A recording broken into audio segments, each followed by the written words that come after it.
Hey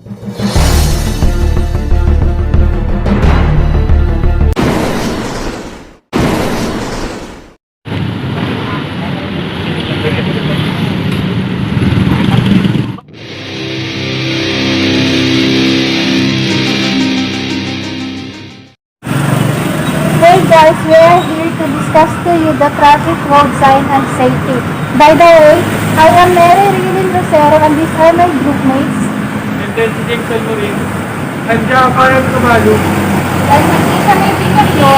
We are from Dr. Carlos S. Lanting College Criminology Department. Before we start this trip, we will first give a short introduction about traffic road sign and traffic safety. So what is traffic road sign and traffic safety? When we say traffic sign or road sign, it is a device or a sign that we can see on the side of the road, erected or within the road, by the means of symbols or words. It provides information and instruction. It regulates traffic and serve as warning and guide to the motorists. Safety are the things that we needed to do and we can do in the streets as a pedestrian and a driver to avoid any accidents in the road, because it is very important that we are knowledgeable in the street.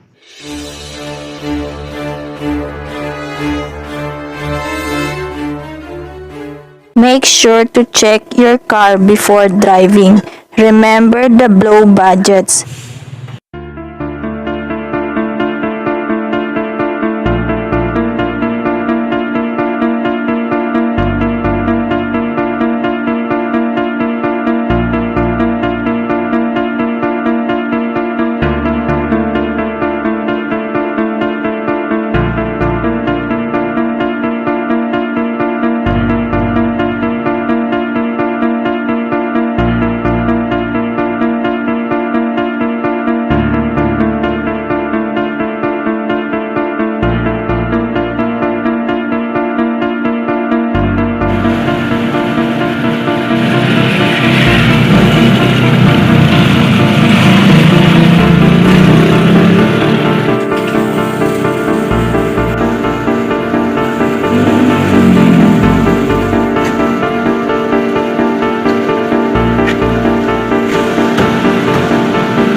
The driver must always carry his driver's license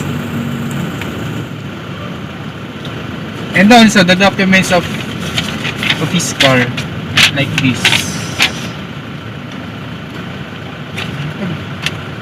A few moments later. Abiding the road signs and safety, or the rules and the regulations in the street, are for all, either you are a driver, a pedestrian, or a motorcyclist. You must have the knowledge and awareness on the traffic laws. That is why we should understand and obey these rules whether you are pedestrian, learning to drive, or have been driving for years. Remember, driving is a lifelong skill that requires your complete attention and lifelong learning to help you stay safe. We travel from Mindanao Ave and pass by the following road signs. No parking tow-away zone means that parked vehicle will be towed.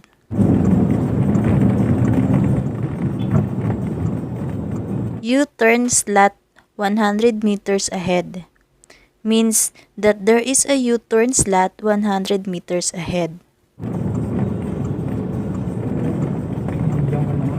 U-turn slot 50 meters ahead means that the U-turn slot is 50 meters ahead.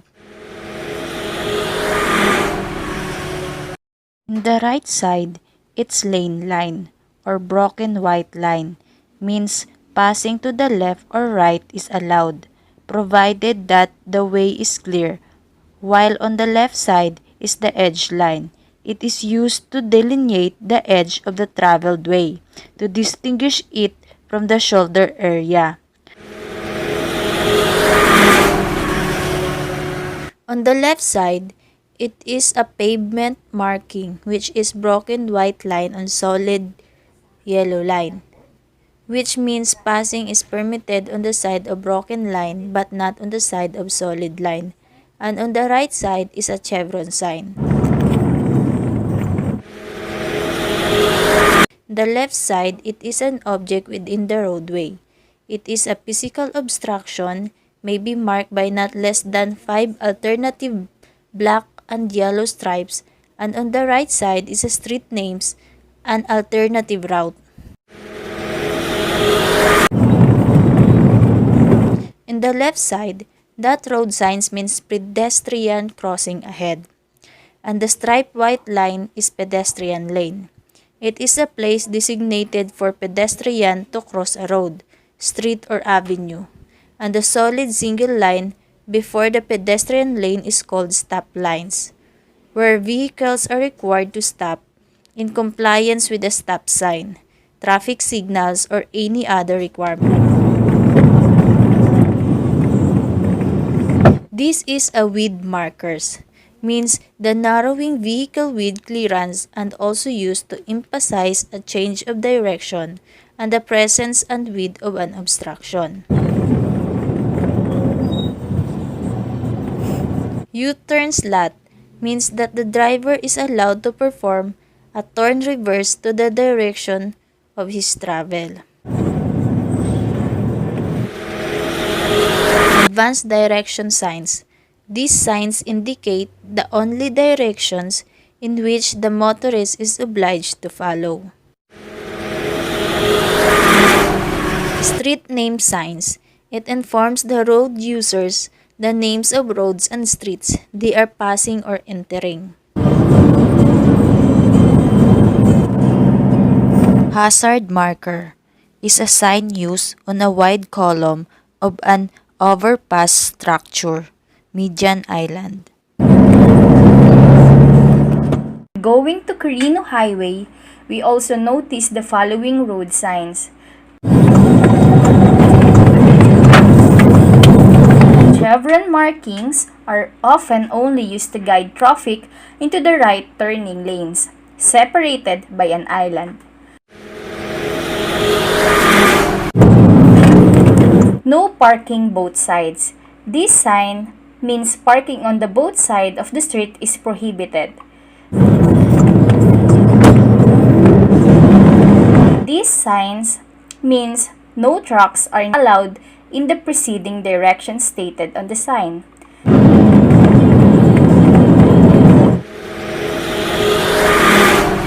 These road signs means that be aware of the children crossing and pedestrian crossing ahead. Center line or separation line. A solid white line that requires you to stay within the lane. Is an intersection signs means do not block the intersection lines. Consist of yellow box within the intersection and yellow diagonal lines forming an X inside the box. The box should be open or no vehicle should stay inside the box to avoid obstruction to other vehicles. This road sign means be aware of pedestrian crossing.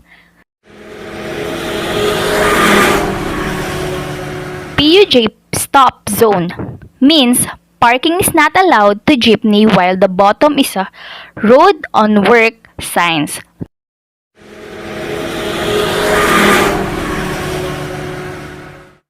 No loading and unloading signs means that stopping to let passengers on or off the vehicle is prohibited along either side of the road.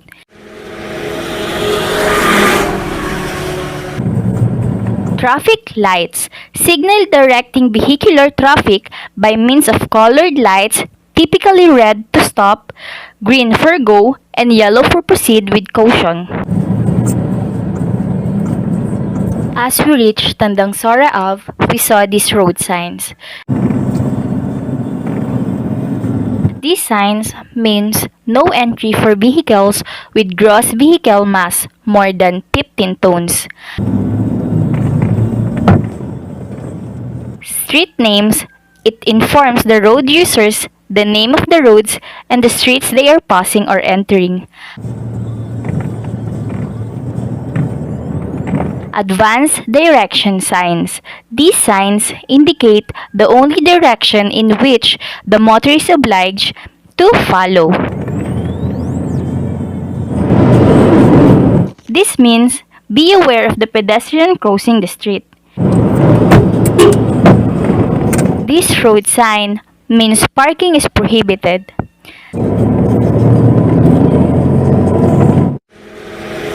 This sign means no animals and animals prohibited. Finally, as we approach Visayas Ave, we found these road signs. This is a continually line. It is generally means that the lane you are in is ending or exiting and that you must change lanes if you want to be continue in your current direction.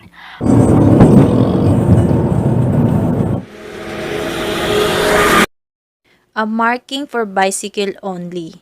This is painted in the pavement by a solid green line along either side of street. This is a rumble strip, a thermoplastic lane marking designed to aid and provide motorists with visual, audio, and motion warnings on the road.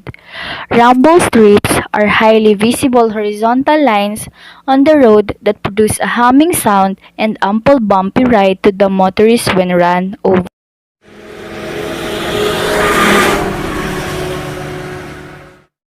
This sign means no entry for all types of vehicles. This is a no U-turn that vehicles are not allowed to make a U-turn.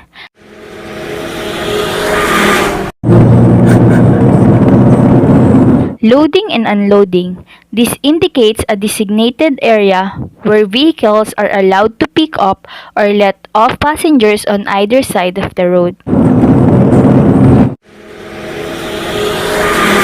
Street name signs. It informs the road users the names of the road and the streets they are passing or entering.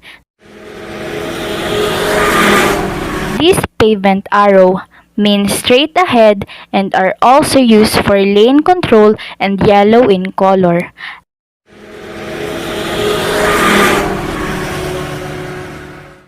Another pavement arrow in the right side of the lane, it is a combination of a straight ahead and right turn movement. It is used to guide drivers in advance over the correct lane. Reverse curve. Signs are intended to warn motorists of curves that bend in opposite directions. Single solid yellow line, it means that passing is not advised but you may pass with extreme caution.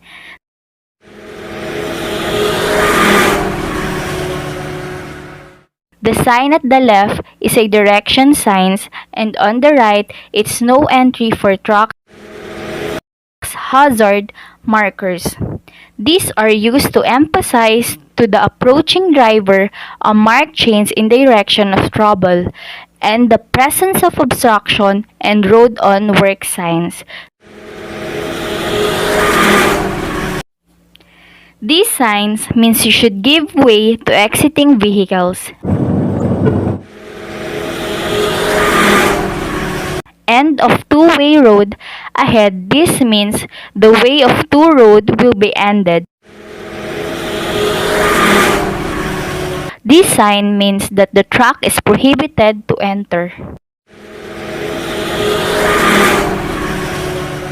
The purpose of this traffic road sign and safety is to save life and prevent any injury in the road.